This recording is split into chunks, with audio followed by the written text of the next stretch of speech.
Okay guys, nakakain na tayo. Dinner later. Right now, ang time is 4:38 p.m.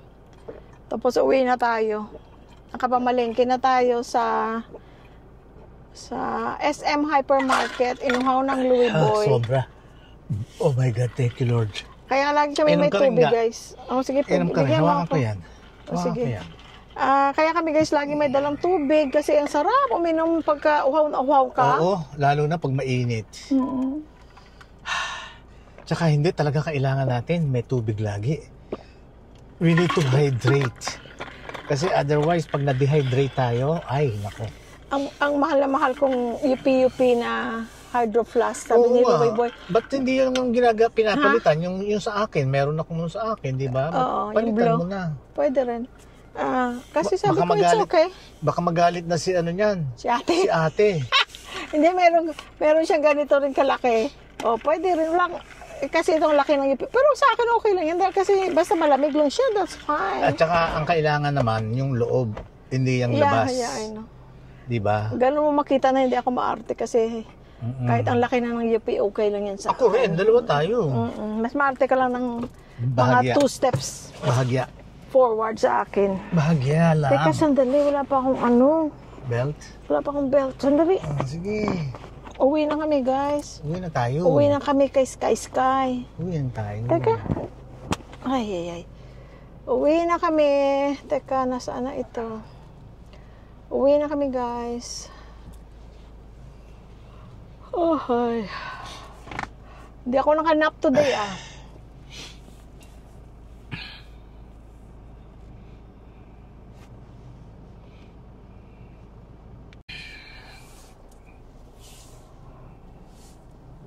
So, siguro matagal-tagal na naman tayo mamamalengke dahil kasi nakapamalengke na tayo sa Landers, namalengke na tayo sa Korean store, namalengke na tayo sa hypermarket ng mga kailangang bagay. Baliktad ka lang ga. Wrong way pala yan. Entrance pala yan. Doon ka pala sa kabila. Oo. Pwede rin dyan. Kaya lang baliktad ako. Ito entrance lang yan ga. Iba yun. Hindi ba yun sa inaano natin? Hindi ba umi-exit din tayo dyan? Yeah. Kaya lang gaganon pa ako doon. Which is wrong way. Wrong way? Wrong way yun. Wrong way. Ay. Di ba may exit din tayo dyan?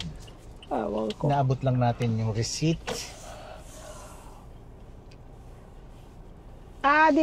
Dito pala. Dito na lang. Nasaan na yung ano mo? Ito. Sa dashboard.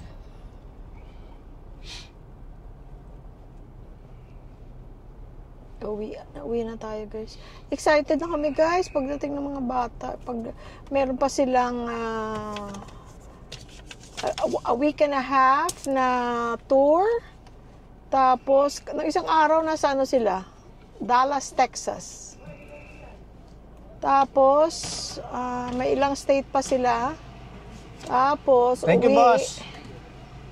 Hanggang sa matatapos yung tour nila. In 2 weeks. In less than 2 weeks na lang. Tapos, may 2 silang festivals na pupuntahan. Yun din, tapos na ang ano nila. Ang tour. Ang tour nila after that. Haba ng tour kaya nila. Ito na yata pinakahaba, no? From August through part of July. Pero may October. Pero may gap. Pero may mga days off sila. Like 2 to 3 nights. 4 day days. Off. 4. Tapos meron silang mahabang off na 4 days. Uwi sila ng LA. Meron namang almost 1 week yata. Asan ang phone ko? Pero ngayon, after ng 4 days off, yun. Meron sila ngayon, bumalik sila for 2 weeks, tapos na. Sa 2 weeks na yun, meron ding off. In between. Pero pa isa-isang araw lang. Kwentuhan na lang muna tayo guys habang kasi baka traffic. Uwian ng mga tao. Kwento-kwento na lang tayo. Ay, hindi. Tingnan. Gusto ko kasi sinare ni Chris yung ano sa amin, yung schedule nila. Kasi sabi ko, hindi ko alam kung nasaan na kayong dalawa. Yung meron siyang shared folder. Sinare niya sa amin. Ayan. Teka. Ay, muulan na. Buti na hindi ka nagpa-car wash. Ayan na naman, mulan. Ayan. So, ayan yan guys, lahat yung ano nila. Napaka-organized niya guys, oh. Pati yung QR code sa mga flights, nandyan na yan lahat. Kaya, isa lang ang, hindi siya maghahalongkat, nandyan na. So, ano na ngayon, October. Teka, October. Nasaan ang schedule? Kasi hindi ko na alam kung nasaan na sila right now.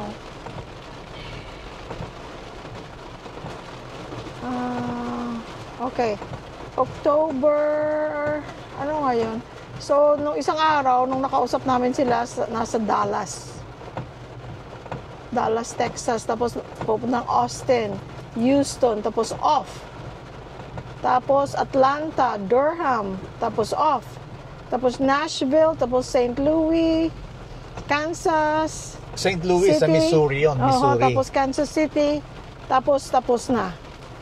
Tapos, after that, meron silang 2 festivals na pupuntahan. Yung kung anong festival that they will play. And then, bakasyon na sila. Buti naman nag-ano rin sila. Ano pang other word ng porsige? Ano ba yan? Ano tawag? Anong word ng porsige pa? Yung para bang... Pinagbubuti. Hindi, meron pa isa. Pinagbubuti, naghahanap buhay, tingnan nyo guys, oh. Trying best. Trying their best para sa ikabubuhay nilang dalawa. So that's good. We're proud of them. They're not perfect. Kahit kami hindi perfect, wala namang perfect.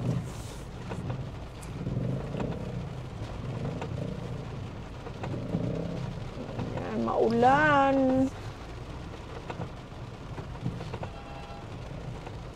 Kamusta kayo guys? Ano mga bali-balita sa inyo?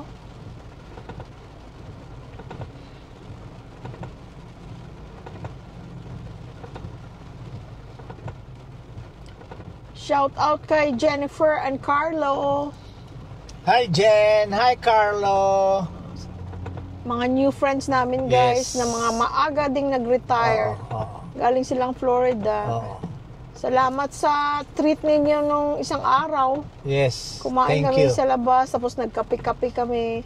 Tapos, my gosh, ilang oras tayo? Parang 4 na oras ka ng kwentuhan o 5 oras. Hindi lang 4 Kasi nagkita tayo tanghali. Oo. Nakauwi tayo pa sa 5.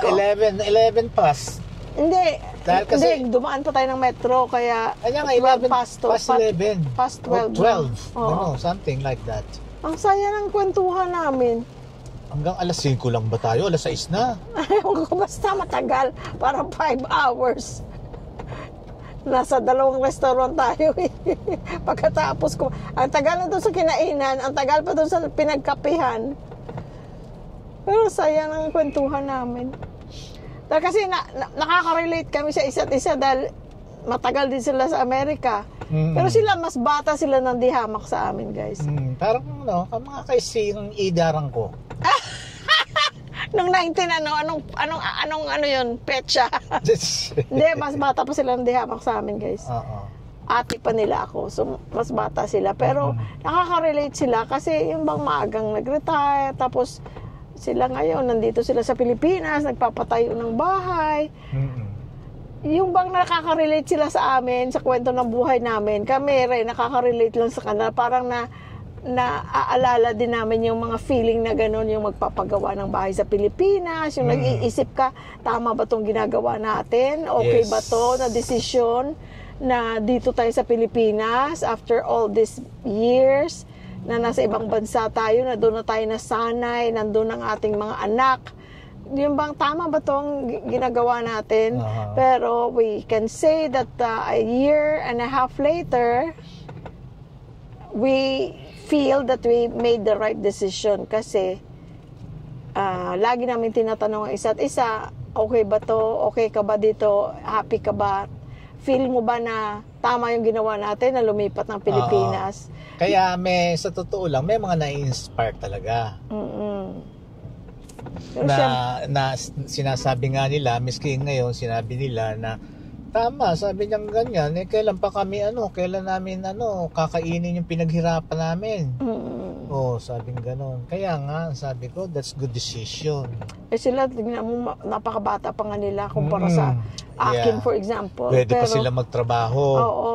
Kaya sabi nga, paano magtatrabaho ka? Tapos marami kong mga kasama, after na nag-retire, mga na sila, they're gone. May mga masakit na. So anyway guys, to each his own. Kung what works for you, what makes you happy, yun ang importante. Like kami, lagi naman namin iniisip noon, or kahit ngayon, if things don't turn out okay, kung hindi tayo happy, we can always sell the house. We can always move back. Meron tayong blue passport, walang problema. Pero so far, we're here, we're happy. Sabi namin sa mga anak namin, kayo na lang umuwi dito para makapag-relax kayo. Alam niyo ba kung bakit? Ang mahal kaya ng pamasahe. Di sila na lang mamasahe sa sarili nila kaysa kami mamamasahe. Ipamamasahe namin doon ipang ta-travel na lang namin. Yung pamasahe mo doon talaga pwede mo nang i-travel guys, kasi kung dito ka lang sa Asia, mas murang travel. Tapos yung nanay at tatay ko naman, sila naman ang umuwi dito. They're planning to come home early next year. Di ano pang pupuntahan ko sa Amerika. Kaya sabi ka namin, kayo na lang umuwi. And then, tsaka sa totoo lang, napakatagal ko na 45 years. Ano pang gagawin mo dun? I mean, wala akong kinasabikan. Mga kasi bata lang. Mga anak ko lang, yun nga, umuwi naman sila. Nakadalawang uwi na nga sila, imagine. Diba? Kaya, I mean, wala akong kinasabikan na talagang I really miss na, na kailangan mong puntahan, kailangan mong balikan. Doon. Wala naman. Kasi kung isip, bakit mainit ang aircon? Kasi yung bowling, kung talagang, yan ang talagang ko, may bowling dito. Nagdala ako ng bowling ball, bowling shoes, yung equipment ko. May sarili kong sapatos, may sarili kong bowling ball.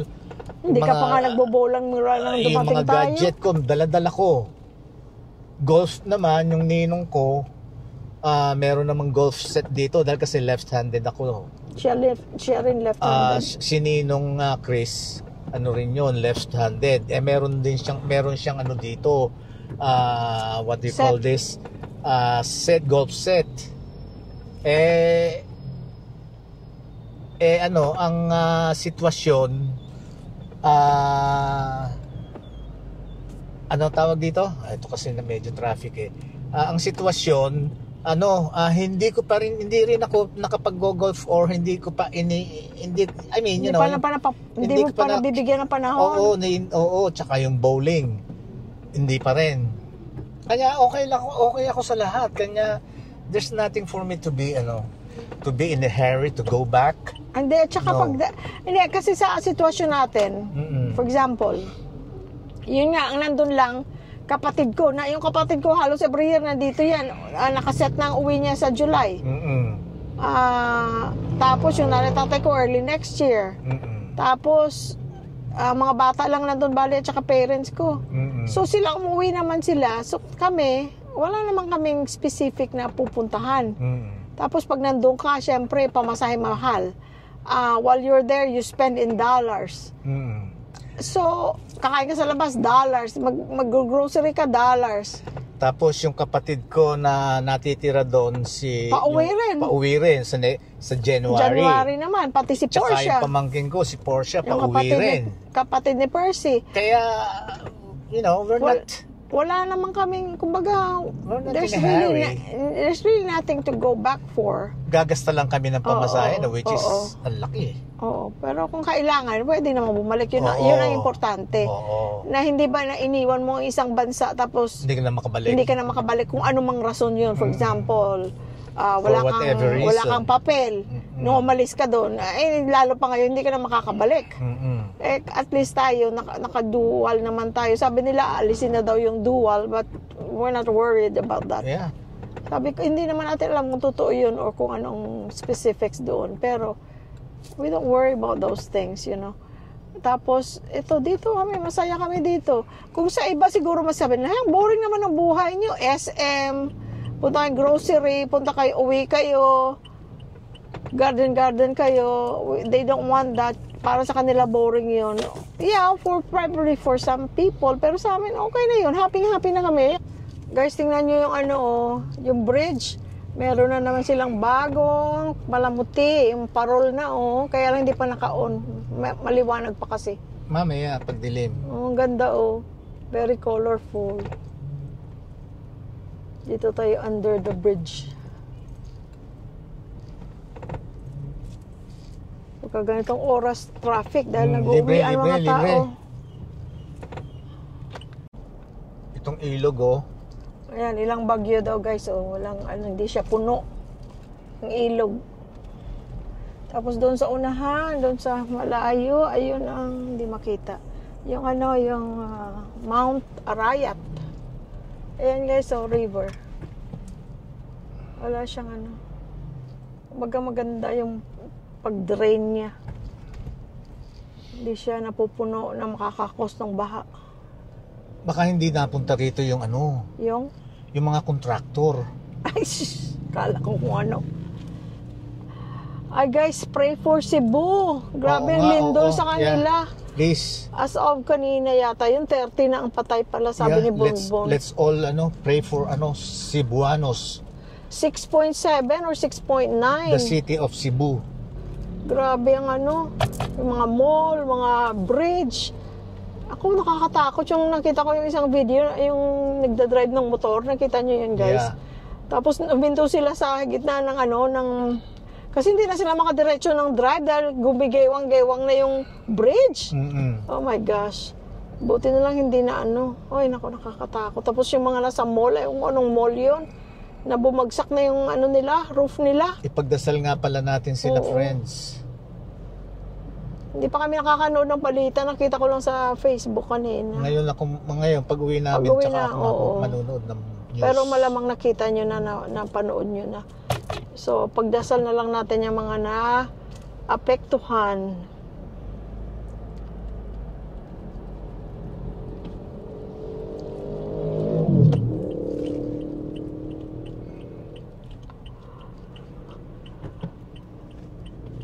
Guys, liliko na tayo dito. Yung hospital pala doon sa dulo, nakikita niyo malaking building, parang malapit ang matapos. Parang pati yung ang helipad nila doon sa ibabaw, nakatayo na. Naka-pwesto na. Pwede nang babaan. Baka may helicopter kayo guys. Baka pwede kayong dyan. Wala nga kontratista dito. Walang kontraktor dito. Ay, nako. Yun pa ipagdasal natin ang ating bayan. Na tayo, nalagpasan na tayo ng ibang Asian countries. Na dati mas poor sila kaysa atin. Ngayon, na sila? Angat na sila dahil tayo, ahead na sila dahil sa atin puro corruption. Ay, nako. Ayun na guys ang hospital Lapit na siguro yan. Next year, na yan, tapos na yan. Na lang Kailang question namin dyan. Finishing na lang Sa mga taga-Angeles, saan ang daan yan guys? Kasi dyan, yung tulay na yan, pagbaba mo dun, traffic na traffic dyan, saan kaya ang yan, daan yan papunta sa hospital? You know what? May planning sila dyan. For sure. Which is hindi lang natin alam as of now. Pero mayroon yan kasi hindi pwede hospital yan. Hospital yan. Mga emergency. Lapit lang yan sa amin guys. Which is good, di ba? Kanya talaga accessible tayo no? Tapos yung sa Clark, mayroon din yung hospital doon. Ang ganda. Ang dami. Andyan yung AUF. I mean, you hope not to use those facilities, but it's good to know na meron doon.